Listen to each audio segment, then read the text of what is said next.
So yeah, as I said, this is an up and coming area. They said it's gonna be the next Soho. And I think it is because on the weekends this place is full of tourists. Well, I mean tourists, I mean it's full.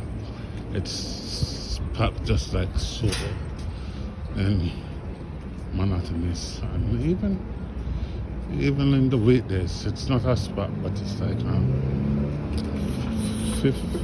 40 to 50% of what the people, the crowd is like on a Saturday or a Sunday.